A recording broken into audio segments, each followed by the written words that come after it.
Use these PESs for nitrogen and fluorine.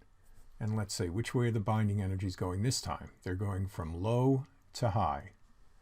Which of these has the smaller atomic radii? Justify your answer using data from the PESs. Why does fluorine's 1s peak reflect a higher binding energy than nitrogen's 1s peak? Fluorine will have the smaller radius. Fluorine has higher bonding energies than nitrogen.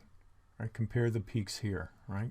Your rightmost peak there, 67.2 times 10 to the minus 19th joules for fluorine, and here's nitrogen at 52.6. Likewise, that occurs for each one of the peaks.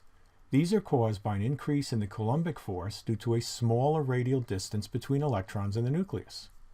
Coulomb's law states the force is Coulomb's constant times the two charges divided by r squared. So that shows that the force and radius are inversely proportional. Since fluorine has greater binding energies compared to nitrogen, it has a smaller radius.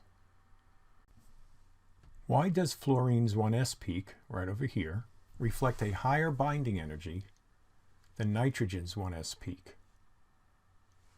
It is harder to remove one or less electrons in fluorine compared to nitrogen.